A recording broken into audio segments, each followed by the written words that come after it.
ಓಂ ಶ್ರೀ ಗುರುಭ್ಯೋ ನಮಃ. ಎಲ್ಲರಿಗೂ ನಮಸ್ಕಾರ. ಧೃತಿ ಡಿವೋಷನಲ್ ಚಾನಲ್ಗೆ ಸ್ವಾಗತ.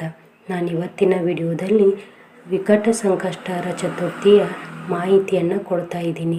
ಯಾವ ದಿನಾಂಕದಂದು ಬಂದಿದೆ, ಯಾವ ಸಮಯ, ಹಾಗೆ ತಿಥಿ ಯಾವಾಗ ಆರಂಭವಾಗಿ ತಿಥಿ ಯಾವಾಗ ಅಂತ್ಯ ಆಗುತ್ತೆ, ಪೂಜಾ ವಿಧಾನ, ಮಂತ್ರ ಮತ್ತು ನೈವೇದ್ಯ, ಚಂದ್ರೋದಯ ಎಲ್ಲವನ್ನು ಸಂಪೂರ್ಣವಾದಂಥ ಮಾಹಿತಿಯನ್ನು ಕೊಡ್ತಾ ಇದ್ದೀನಿ. ವಿಡಿಯೋನ ಪೂರ್ತಿಯಾಗಿ ನೋಡಿ. ಸಂಕಷ್ಟಹರ ಚತುರ್ಥಿ ಎಂಬುದು ಕೇವಲ ಒಂದು ವ್ರತ ಮಾತ್ರವಲ್ಲ.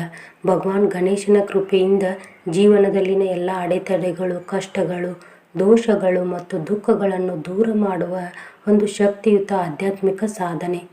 ಸಂಕಷ್ಟ ಎಂದರೆ ಕಷ್ಟಗಳು ಮತ್ತು ಹರ ಎಂದರೆ ದೂರ ಮಾಡುವನು ಅಂದರೆ ಸಂಕಷ್ಟಗಳನ್ನು ನಿವಾರಿಸುವ ಚತುರ್ಥಿಯೇ ಸಂಕಷ್ಟಹರ ಚತುರ್ಥಿ. ಈ ದಿನ ಗಣಪತಿಯನ್ನು ಭಕ್ತಿಯಿಂದ ಪೂಜಿಸಿದರೆ ಮಾನಸಿಕ ಒತ್ತಡ, ಸಾಲ ಸಮಸ್ಯೆ, ಉದ್ಯೋಗದಲ್ಲಿ ಅಡೆತಡೆ, ವಿವಾಹ ವಿಳಂಬ, ಆರೋಗ್ಯ ಸಮಸ್ಯೆ ಸೇರಿದಂತೆ ಅನೇಕ ಕಷ್ಟಗಳು ನಿವಾರಣೆಯಾಗುತ್ತವೆ. ಚತುರ್ಥಿ ತಿಥಿಯ ಮಹತ್ವವನ್ನು ಗಮನಿಸಿದರೆ ಇದು ಗಣೇಶನಿಗೆ ಅತ್ಯಂತ ಪ್ರೀತಿಕರವಾದಂತಹ ತಿಥಿಯಾಗಿದ್ದು, ಈ ದಿನ ಮಾಡಿದ ಪೂಜೆ ಮತ್ತು ಜಪವು 1000 ಪಟ್ಟು ಫಲ ನೀಡುತ್ತದೆ. ಅಮಾವಾಸ್ಯೆಯ ನಂತರ ಬರುವ ಚತುರ್ಥಿಯನ್ನು ವರದ ಚತುರ್ಥಿ ಎಂದು ಕರೆಯುತ್ತಾರೆ.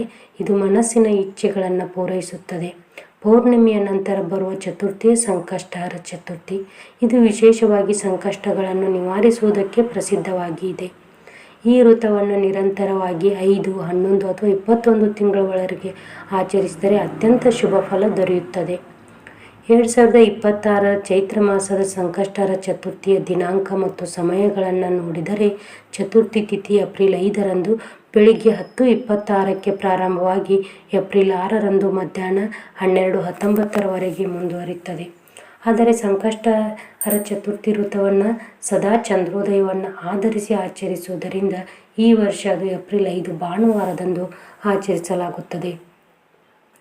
ಆ ದಿನ ವಿಶಾಖ ನಕ್ಷತ್ರ ರಾತ್ರಿ 10:41ರವರೆಗೆ ಇರುತ್ತದೆ. ಇದು ಪೂಜೆಗೆ ಶುಭಕರವಾಗಿದೆ. ಈ ತಿಂಗಳಲ್ಲಿ ಗಣಪತಿಯನ್ನು ವಿಕಟ ಮಹಾಗಣಪತಿ ಎಂಬ ರೂಪದಲ್ಲಿ ಆರಾಧಿಸಲಾಗುತ್ತದೆ. ವಿಕಟ ಎಂದರೆ ಕಠಿಣವಾದ ಸಮಸ್ಯೆಗಳನ್ನು ಸುಲಭವಾಗಿ ಪರಿಹರಿಸುವ ಶಕ್ತಿ ಹೊಂದಿರುವವನು ಎಂದು ಅರ್ಥ. ಆದ್ದರಿಂದ ಈ ರೂಪದಲ್ಲಿ ಗಣಪತಿಯನ್ನು ಪೂಜಿಸಿದರೆ ಜೀವನದಲ್ಲಿನ ದೊಡ್ಡ ದೊಡ್ಡ ಸಮಸ್ಯೆಗಳು ಸುಲಭವಾಗಿ ಪರಿಹಾರವಾಗುತ್ತವೆ ಎಂಬ ನಂಬಿಕೆ ಇದೆ. ಈ ದಿನ ಓಂ ವಿಕಟ ಮಹಾಗಣಪತಯೇ ನಮಃ ಎಂಬ ಮಂತ್ರವನ್ನು ಭಕ್ತಿಯಿಂದ ಜಪಿಸಿದರೆ ಅಪಾರ ಫಲ ದೊರೆಯುತ್ತದೆ. ಪೂಜೆಯ ವಿಧಾನವನ್ನು ಇನ್ನಷ್ಟು ವಿವರವಾಗಿ ನೋಡಿದರೆ, ಬೆಳಿಗ್ಗೆ ಬ್ರಹ್ಮ ಮುಹೂರ್ತದಲ್ಲಿ ಎದ್ದು ಶುದ್ಧವಾಗಿ ಸ್ನಾನ ಮಾಡಿ ಮನಸ್ಸನ್ನು ಶುಚಿಗೊಳಿಸಿ ಪೂಜೆಗೆ ಸಿದ್ಧರಾಗಬೇಕು. ಮನೆಯಲ್ಲೇ ಗಣಪತಿಯ ವಿಗ್ರಹ ಅಥವಾ ಚಿತ್ರವನ್ನು ಪೂರ್ವ ಅಥವಾ ಉತ್ತರ ದಿಕ್ಕಿನಲ್ಲಿ ಇಟ್ಟು ಪೂಜಿಸಬೇಕು. ಪೂಜೆಯ ಸಮಯದಲ್ಲಿ ಕೆಂಪು ಅಥವಾ ಬಿಳಿ ಬಟ್ಟೆಯನ್ನು ಇಟ್ಟು ಅದನ್ನು ಕುಂಕುಮದಿಂದ ಅಲಂಕರಿಸುವುದು ಶುಭಕರ. ನಂತರ ಅಕ್ಷತೆ, ಹೂವು, ದುರ್ವಾಗಳನ್ನು ಅಂದರೆ ಗರಿಕೆಗಳನ್ನು ಸಮರ್ಪಿಸಬೇಕು. ಏಕೆಂದರೆ ಗಣಪತಿಗೆ ಗರಿಕೆ ಅತ್ಯಂತ ಪ್ರಿಯ. ಮನಸ್ಸಿನ ಇಚ್ಛೆಗಳನ್ನು ನೆನೆದು 3 ಮುಷ್ಟಿ ಅಕ್ಕಿ, ವೀಳ್ಯದೆಲೆ, 2 ಖರ್ಜೂರ, ದಕ್ಷಿಣೆ ಇಟ್ಟು ಒಂದು ಮುದ್ದೆ ಕಟ್ಟಬೇಕು. ಇದನ್ನು ಮೂಟೆ ಎಂದು ಕರೆಯುತ್ತಾರೆ. ಈ ಮೂಟೆಯನ್ನು ಗಣಪತಿಯ ಮುಂದೆ ಇಟ್ಟು ಧೂಪ ದೀಪ ಹಚ್ಚಿ ಭಕ್ತಿಯಿಂದ ಪೂಜೆ ಮಾಡಬೇಕು. ತೆಂಗಿನಕಾಯಿ, ಬಾಳೆಹಣ್ಣು, ಮೋದಕ, ಲಡ್ಡು ಇತ್ಯಾದಿಗಳನ್ನು ನೈವೇದ್ಯವಾಗಿ ಅರ್ಪಿಸಬೇಕು. ದಿನಪೂರ್ತಿ ಉಪವಾಸ ವಹಿಸುವುದು ಈ ವ್ರತದ ಪ್ರಮುಖ ಅಂಗವಾಗಿದೆ. ಉಪವಾಸ ಎಂದರೆ ಕೇವಲ ಅನ್ನ ತಿನ್ನದೇ ಇರುವುದಲ್ಲ. ಮನಸ್ಸಿನಲ್ಲಿ ಶುದ್ಧತೆ, ಸಾತ್ವಿಕತೆ, ಧೈರ್ಯ ಮತ್ತು ಭಕ್ತಿಯನ್ನು ಉಳಿಸಿಕೊಳ್ಳುವುದು ಕೂಡ ಮುಖ್ಯ. ಕೆಲವರು ಫಲಾಹಾರದಿಂದ ಉಪವಾಸ ಮಾಡಬಹುದು. ದಿನಪೂರ್ತಿ ಗಣೇಶನ ಸ್ತೋತ್ರ, ಗಣಪತಿ ಅಷ್ಟೋತ್ತರ, ಗಣೇಶ ಸಹಸ್ರನಾಮ ಪಠನೆ ಮಾಡುವುದು ತುಂಬ ಶುಭಕರ. ಸಂಜೆ ಸೂರ್ಯಾಸ್ತದ ನಂತರ ಮತ್ತೆ ಸ್ನಾನ ಮಾಡಿ ದೀಪ ಹಚ್ಚಿ ಗಣಪತಿಗೆ ಲಘು ಪೂಜೆ ಮಾಡಬೇಕು. ಚಂದ್ರೋದಯ ಸಮಯ ಈ ವ್ರತದಲ್ಲಿ ಅತ್ಯಂತ ಮುಖ್ಯವಾಗಿದ್ದು, ಸುಮಾರು ರಾತ್ರಿ 9:02ಕ್ಕೆ ಚಂದ್ರೋದಯವಾಗುತ್ತದೆ. ಇದು ಪ್ರದೇಶಾನುಸಾರ ವ್ಯತ್ಯಾಸ ಆಗುತ್ತದೆ. ಚಂದ್ರೋದಯವಾದ ನಂತರ ಚಂದ್ರನಿಗೆ ಅರ್ಘ್ಯ ನೀಡಿ ನಂತರ ಉಪವಾಸವನ್ನು ಮುಗಿಸಬೇಕು. ಈ ದಿನ ಓಂ ಗಣಪತಯೇ ನಮಃ ಮಂತ್ರವನ್ನು ಕನಿಷ್ಠ 108 ಬಾರಿ ಜಪಿಸುವುದು ಬಹಳ ಫಲಪ್ರದವಾಗಿದೆ.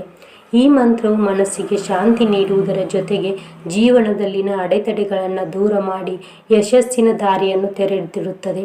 ವಿಶೇಷವಾಗಿ ವಿದ್ಯಾರ್ಥಿಗಳು, ಉದ್ಯೋಗಾರ್ಥಿಗಳು, ವ್ಯಾಪಾರಸ್ಥರು ಈ ವ್ರತವನ್ನು ಮಾಡಿದರೆ ಉತ್ತಮ ಫಲಗಳನ್ನು ಕಾಣಬಹುದು.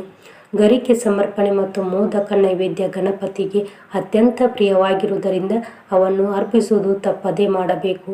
ಹೊಸದಾಗಿ ಈ ಋತುವನ್ನು ಪ್ರಾರಂಭಿಸಲು ಬಯಸುವವರು ಈ ಚೈತ್ರದ ಮಾಸದ ಸಂಕಷ್ಟಹರ ಚತುರ್ಥಿಯಿಂದಲೇ ಪ್ರಾರಂಭಿಸಬಹುದು.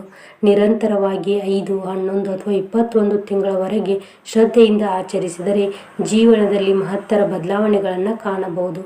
ಕೊನೆಯಲ್ಲಿ ಈ ಋತುವನ್ನು ನಂಬಿಕೆಯಿಂದ ಭಕ್ತಿಯಿಂದ ಮಾಡಿದರೆ ಗಣಪತಿ ನಿಮ್ಮ ಎಲ್ಲ ಸಂಕಷ್ಟಗಳನ್ನು ದೂರ ಮಾಡಿ ನಿಮ್ಮ ಜೀವನದಲ್ಲಿ ಸುಖ, ಶಾಂತಿ ಮತ್ತು ಐಶ್ವರ್ಯವನ್ನು ತುಂಬಲಿ ಎಂದು ಹಾರೈಸುತ್ತೇನೆ. ಈ ಮಾಹಿತಿ ನಿಮಗೆ ಉಪಯುಕ್ತವಾಗಿದ್ದರೆ ದಯವಿಟ್ಟು ಲೈಕ್ ಮಾಡಿ, ಶೇರ್ ಮಾಡಿ ಮತ್ತು ಇನ್ನಷ್ಟು ಭಕ್ತಿಯುತ ಮಾಹಿತಿಯೊಂದಿಗೆ ಧೃತೀಶ್ ಡಿವೋಷನಲ್ ಚಾನಲನ್ನು ಸಬ್ಸ್ಕ್ರೈಬ್ ಮಾಡಿ. ನಿಮಗೆ ಈ ವಿಡಿಯೋ ಇಷ್ಟ ಆಗಿದೆ ಅಂತ ಅಂದ್ಕೊಂಡಿದ್ದೀನಿ. ಮತ್ತೆ ಮುಂದಿನ ವಿಡಿಯೋದಲ್ಲಿ ಸಿಗ್ತೀನಿ. ಸರ್ವೇ ಜನ ಸುಖಿನೋ ಭವಂತು.